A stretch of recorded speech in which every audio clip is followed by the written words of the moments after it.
అదే RTV app వార్తల్ని క్షణాల్లో చదివే అవకాశం ఉంటుంది. ఒక న్యూస్ పేపర్, ఒక టెలివిజన్ ఛానల్ మీ చేతుల్లో ఎప్పుడూ ఉంటాయి. ఆర్టీవీకి స్వాగతం. నేను మీ శ్రీనివాస్.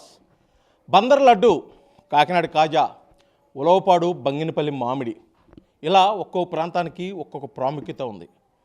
అదేవిధంగా బాపట్ల జిల్లా వేటపాలెనికి కూడా ఒక ప్రత్యేకత ఉంది. అదే ఇక్కడ తయారు చేసే జీడిపప్పు.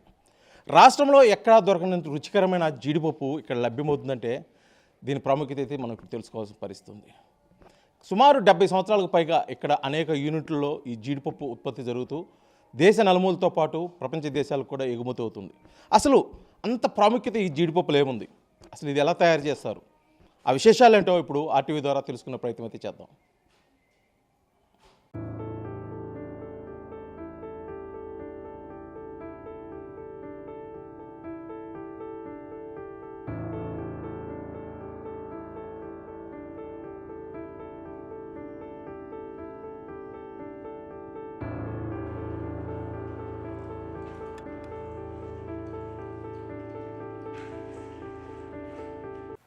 ప్రస్తుతం ఇప్పుడు మనం బాపట్ల జిల్లా వేటపాలెంలోని జీడిపప్పు పరిశ్రమలో ఒకటైనటువంటి శరత్ గారి జీడిపప్పు పరిశ్రమలో ఉంటున్నాం.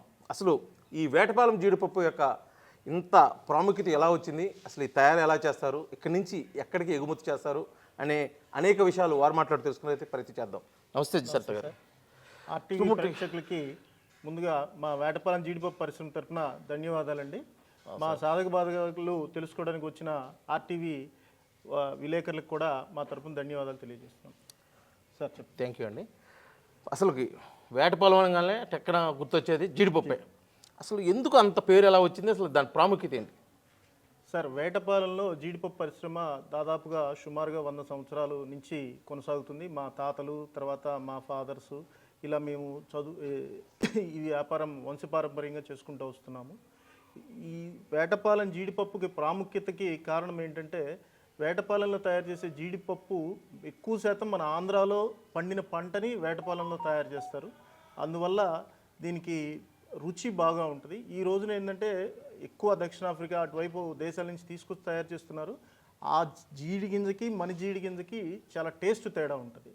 జనానికి ఏంటంటే అది తెలియక వైట్గా ఉందని ఎక్కువ కొనుక్కుంటున్నారు. కానీ మన పప్పు మన ఆంధ్రాలో పండిన పంట తాలూకా ఎక్కువ తయారు చేస్తాము. అందువల్ల అది రుచి బాగా ఉంటుంది. ఫస్ట్ అంటే రుచి ఒకటే, ముఖ్యంగా ఇక్కడే సుమారు ఒక 30-40 యూనిట్స్ అయితే ఉన్న పరిస్థితి. దీంట్లో కొన్ని 100 మంది కూడా పనిచేస్తున్నారు. అసలు ఎలాగ ఇక్కడికి, అంటే పంట కూడా ఇక్కడ ఏం పండే పరిస్థితి కాదు. అసలు ఈ పంట ఎక్కడి నుంచి తీసుకొస్తారు, ఇది ఎలా ప్రాసెస్ చేస్తారు, ఎన్ని రోజులు టైం పడుతుంది, ఒక జీడికాయ పూర్తి స్థాయిలో జీడిపప్పు అవడానికి ఎన్ని రోజులు పడుతుంది, అసలు ఏమేం ప్రాసెస్ చేస్తారు? సార్, జీడి గింజ నుంచి జీడిపప్పు తీయడానికి ఒక స్కిల్డ్ లేబర్ కావాలి. పాత రోజుల్లో ఆ స్కిల్డ్ లేబరు మన ఏరియాలో ఇక్కడ దొరికేవాళ్ళు. అందువల్ల ఏంటంటే మన రాజమండ్రి, తుని ఆ సరౌండింగ్ ఏరియా నుంచి జీడి పంటని తీసుకొచ్చి, జీడి గింజని తీసుకొచ్చి ఈ ఏప్రిల్ మే నెలలో మాత్రమే జీడి పంట పండుద్ది మనకి. ఆ జీడి కాయల్ని తీసుకొచ్చి ఒక 3 రోజులు పూర్తిగా ఎండబెడతాము. ఎండబెట్టిన తర్వాత నిలవేస్తాం సార్. ఆ జీడి కాయ నుంచి పప్పు తీయటానికి కొద్దిగా స్కిల్డ్ ఉన్న లేబర్ కావాలి. ఆ లేబర్ మన ఏరియాలో బాగా దొరుకుతారని ఇక్కడ ఏర్పాటైంది పరిశ్రమ. అది కొనసాగుతూ ఉన్నది ప్రస్తుతానికి.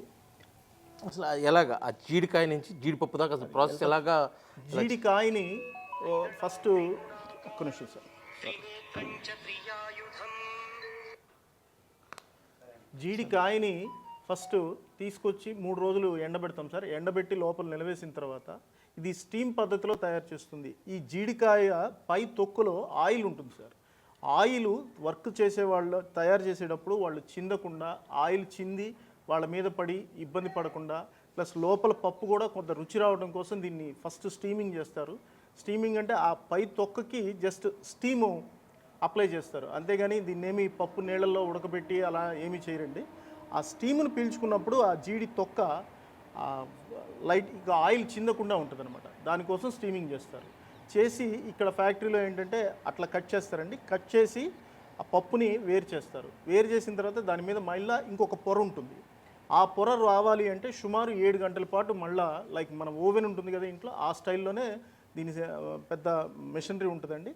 అది 7 గంటలు 8 గంటలు దానిలో ఒక సరైన టెంపరేచర్, ఒక నిర్దిష్టమైన టెంపరేచర్ దగ్గర దీన్ని వేడి చేస్తారు. ఆ వేడి చేసినప్పుడు ఆ పై రేపర్ ఫ్రీగా వచ్చేసి ఊడిపోతుంది. ఆ రేపర్ ఊడిపోయిన తర్వాత దాన్ని సైజెస్ ప్రకారం గ్రేడ్ చేస్తారు. First quality, second quality, third, JH, బద్ద, ముక్క అలా రకాలు వస్తాయండి. ఆ తర్వాత మనం ready for use and sale. అంటే ఇప్పుడు మీరు చెప్పిన ఈ ప్రాసెస్ మొత్తం మీద కూడా ఒక స్కిల్ లేబర్ కావాలని అంటున్నారు. ఇది కొన్ని వందల సంవత్సరాల నుంచి ఇక్కడే జరుగుతుంది. దానికోసం ప్రత్యేకమైన ఇక్కడ యూనిట్లు కూడా ఏర్పాటు చేస్తున్నారు. ఇది ముఖ్యంగా ఈ అయిన తర్వాత ముఖ్యంగా మన వేటపాలెం జీడిపప్పుకి ఏ ప్రాంతాల్లో ఎక్కువ అంటే డిమాండ్ ఉందండి? ఒకప్పుడు ఏంటంటే సార్, ఈ కన్జంక్షన్ పెరగనప్పుడు మొత్తం జీడిపప్పు తయారంతా కూడా వేరే రాష్ట్రాలకు ఎగుమతి అయ్యేది. ఇవాళ మన ఆంధ్ర, తెలంగాణ 2 రాష్ట్రాల్లో మన తెలుగు ప్రజలు కూడా జీడిపప్పు వినియోగం బాగా పెరిగింది. 100కి 99% మన ఆంధ్ర, తెలంగాణలోనే ఇదంతా కూడా కన్జంక్షన్ అవుతుంది. అంటే ఇతర దేశాలకి వేటపాలెం నుంచి అయితే ఎక్స్పోర్ట్ అవ్వదండి. ఎందుకంటే అది లార్జ్ స్కేల్లో చేయాలి. ఇక్కడ వేటపాలెంలో ఏంటంటే తాతల నుంచి వస్తున్న పరిశ్రమ క్లోజ్ చేయకుండా జరుగుతున్నది కాబట్టి అంతంత క్వాంటిటీ ఇక్కడ తయారు చేయరు. ఈ వేటపాలెం వరకు తయారయ్యేదంతా కూడా మన లోకల్ ఆంధ్ర, తెలంగాణలోనే కన్జంక్షన్ అయిపోతుంది. అంటే మీరు చెప్పింది మీ తాతలు, తండ్రులు, ఇప్పుడు మీరు ఇంకా అది అలా కొనసాగిస్తున్నారు. ఈ పరిశ్రమని కొద్దిగా పెద్ద స్థాయిలో చేసేదానికోసం కానీ ప్రయత్నాలు ఏం చేయలేదు? పెద్ద స్థాయిలో చేయడానికి దీనికి చాలా క్యాపిటల్ అవసరం అండి. బ్యాంకర్స్ దగ్గరికి, వాళ్ళ దగ్గరికి వెళ్ళి అంత తయారు చేసి అంత సేల్ చేయాలంటే ఆ వ్యవహారం వేరుగా ఉంటుంది. బ్యాంకర్స్ కూడా ఏంటంటే కొంతవరకు సపోర్ట్ చేస్తారు, కానీ లార్జ్ స్కేల్లో వెళ్ళాలంటే మళ్ళీ మన దగ్గర కొల్లేటర్లు అవన్నీ ఉండాలి. అందరి దగ్గర వస్తుండదు కాబట్టి ఉన్నంత వరకు చేసుకుంటూ వెళ్తున్నాం. తర్వాత ఏంటంటే మిగతా ప్రాంతాల్లో కూడా జీడిపప్పు తయారీ పెద్ద పెద్ద ఇండస్ట్రియలిస్టులు, పెట్టుబడిదారులు వచ్చేసి లేటెస్ట్ మిషనరీ వాడి హెవీగా తయారు చేస్తున్నారు. అందువల్ల ఏంటంటే సేల్కి వచ్చేసరికి హెవీ కాంపిటీషన్ ఉంటుంది. అందువల్ల ప్రస్తుతానికి అట్లా రన్నింగ్ అవుతుంది. కాకపోతే ఇప్పుడు మీరు ఈ సేల్స్ పెరిగింది అంటున్నారు, వాడకం పెరిగింది అంటున్నారు. మీరు గతంతో పోల్చుకుంటే ఇప్పటికి మీ ప్రొడక్షన్ ఎలా ఉంది? అంటే మీరు ఉత్పత్తి ఖచ్చితంగా ప్రొడక్షన్ గతంలో పోలిస్తే తగ్గిందండి. ప్రొడక్షన్ చాలా తగ్గింది. కాంపిటీషన్ మార్కెట్ ఒకటి. తర్వాత ఏంటంటే పెద్ద పెద్ద ఇండస్ట్రియలిస్టులు మిషనరీ, ఇప్పుడు మనం ఒక 10 బస్తాలు తయారు చేయాలంటే 10 మంది వర్కర్స్ కావాలి. మిషనరీ పెట్టుకుంటే 100 బస్తాలు తయారు చేయడానికి 10 మంది చాలు. అందువల్ల ఏంటంటే మిషనరీ పెట్టగలిగిన కెపాసిటీ ఉన్నోళ్ళు ఇందులోకి వచ్చేసారు. తర్వాత విదేశాల నుంచి కూడా ఏంటంటే పప్పు దిగుమతి అవుతుంది. పప్పు విదేశాల్లో తయారైన పప్పు మన ఇండియాలోకి దిగుమతి అవుతుంది. అందువల్ల ఏంటంటే కాంపిటీషన్ హెవీగా ఉంది. మనం తయారు చేసి అమ్ముకోగలిగితే ఎంతైనా ప్రొడక్షన్ చేసుకోవచ్చు. ఇప్పుడు మీరు ఇవన్నీ చెప్పారు. ఈ బిజినెస్ ఇంకా డెవలప్ చేయాలంటే మాకు పలానా ఇబ్బందులు ఉన్నాయి. ముఖ్యంగా ఆ ఇబ్బందులు తొలగిపోతే ఈ బిజినెస్ మేము ఇంకా మంచి స్థాయికి తీసుకెళ్ళవచ్చు, ప్లస్ ఎంప్లాయ్మెంట్ కూడా ఇవ్వచ్చు అనేది ఏమైనా ఉన్నాయా మీకు? ముఖ్యంగా ఏమీ లేదు సార్. ఇది బిజినెస్ ఆంధ్రాలో ఉంది, ఆంధ్రాలో ఎక్కువ తయారీ ఉంది. కాకపోతే ఏంటంటే మనకున్న దేవస్థానాలు, ఇప్పుడు తిరుమల తిరుపతి దేవస్థానం ఉంది, లేకపోతే శ్రీశైలం ఉంది, లేకపోతే ఇంకా వేరియస్ గవర్నమెంట్ సెక్టార్స్ వైపు నుంచి కూడా ఈ ఓన్లీ పెద్ద పెద్ద టెండర్లు వేసి పెద్ద పెద్ద క్వాంటిటీ ఇవ్వాలి అనే ఉద్దేశంతో చిన్న చిన్న వ్యాపారస్తులు ఎవరు కూడా టెండర్ వేయడానికి కానీ ముందుకెళ్ళడానికి కానీ ప్రయత్నం చేయరు. అదే ఆ సిస్టమ్ కనుక స్ప్లిట్ అయితే, సపోజ్ ఒక 1000 కేజీ కావాలనుకోండి, వాళ్ళు ఏం చేస్తారంటే 1000 కేజీ తయారు చేసే వాళ్ళే టెండర్ వేయాలి అని అంటారు. అందువల్ల ఏంటంటే చిన్న చిన్న వాళ్ళు ఎవరు వెళ్ళలేరు. పెద్ద పెద్ద వాళ్ళు మాత్రమే దాన్ని సరఫరా చేయగలరు దానికి. అందువల్ల ఏంటంటే చిన్న చిన్న వాళ్ళు చేయలేరు. అట్లా వాళ్ళు ఏదైనా స్ప్లిట్ చేసి అన్ని దేవస్థానాలకి ప్రతి ప్రసాదంలోనూ జీడిపప్పు వాడాల్సిందే. స్ప్లిట్ చేయగలిగితే ఏంటంటే అన్ని ప్రాంతాల వారు, చిన్న వ్యాపారస్తులు కూడా పోటీకి వెళ్ళడానికి అవకాశం ఉంటుంది. అక్కడ ఏమవుతుందంటే అన్ని 100 టన్నులు 1000 టన్నులు ఉంటుంది. అందువల్ల ఏంటంటే చిన్న చిన్న వ్యాపారస్తులు టైంకి ఇవ్వలేరు, అంత క్వాంటిటీ ఇవ్వలేరు, రేట్ కాంపిటేట్ చేయలేరు. ఎప్పుడైతే టెండర్ వ్యవస్థ స్ప్లిట్ అయితే ఎక్కువ మంది ముందుకు రావడానికి అవకాశం ఉంటుంది. ఇప్పుడు ఈ మధ్యకాలంలో ఇది వరకు మన తిరుమల తిరుపతి దేవస్థానానికి కూడా మన ఆంధ్ర నుంచి వెళ్ళేది కాదు. ఈ మధ్య పలాస నుంచి ఒక వ్యాపారస్తులు ముందుకొచ్చి టెండర్ వేసి ఎగుమతి చేశారు. వారు కూడా ఏంటంటే బల్క్ ఒక 10 లారీలో 5 లారీలో 20 లారీలో పప్పు వాళ్ళు తయారు చేసి ఇవ్వగల కెపాసిటీ ఉన్నవాళ్ళు. చిన్న చిన్న వ్యాపారస్తులు అంత ఒక టెండర్ వేయలేరు కదా. ఏదన్నా గవర్నమెంట్ సైడ్ నుంచి ప్రోత్సాహం మన ఏరియాలో మన రాష్ట్రంలో పండుతుంది, మన రాష్ట్రంలో తయారు చేస్తున్నప్పుడు చిన్న టెండర్స్ చేస్తే ఏంటంటే 4-5 కాకుండా కనీసం 40 మంది రావడానికి ఆస్కారం ఉంటుందని మా ఆలోచన. అయితే ఇప్పుడు మీరు చెప్పిన ఈ సమస్యల మీద మీరు ఎప్పుడైనా ప్రభుత్వ అధికారులను కానీ, రాజకీయ నాయకులని, ప్రముఖులను కలవటం కానీ ఏమైనా జరిగిందా? ఏదైనా రిక్వెస్ట్ చేయడం జరిగిందా? పెద్ద పెద్ద అసోసియేషన్స్ ద్వారా ఫార్వర్డ్ అవుతూ ఉంటారు, కానీ అది చిన్న చిన్న వాళ్ళు అప్రోచ్ చేయలేము. ఏదైనా అసోసియేషన్ ద్వారా పెద్ద పెద్ద వాళ్ళు అప్రోచ్ అవుతారు.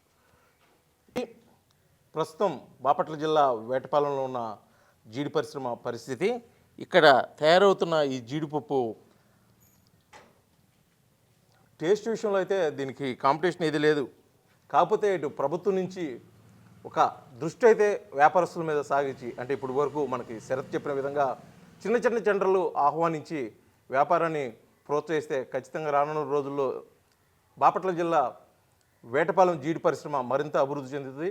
గత వైభవాన్ని ఏమాత్రం తగ్గించకుండా ఈ వ్యాపారాన్ని ముందుకు తీసుకెళ్లి 10 మందికి ఉపాధి కల్పించి జీడి పరిశ్రమ యొక్క ప్రాముఖ్యతనైతే మేము అలాగే ప్రపంచాలకు కూడా తెలియజేస్తామని చెప్పేసి కూడా మనకు తెలియజేస్తున్న పరిస్థితి. వీళ్ళు అనుకున్న విధంగా అంత మంచి జరగాలని, ప్రభుత్వం నుంచి కూడా అన్ని సహాయ సహకారాలు అందాలని ఆర్టీవీ తరఫున కోరుకుంటూ వీడియో జర్నలిస్ట్ లక్ష్మణ్తో శ్రీనివాస్, ఆర్టీవీ, వేటపాలెం, బాపట్ల జిల్లా. మరిన్ని వీడియోస్ కోసం ఛానల్ ని సబ్స్క్రైబ్ చేయండి. లేటెస్ట్ అప్డేట్స్ కోసం వాట్సాప్ ఛానల్ ని ఫాలో అవ్వండి. అండ్ లింక్ డిస్క్రిప్షన్ లో ఉంది.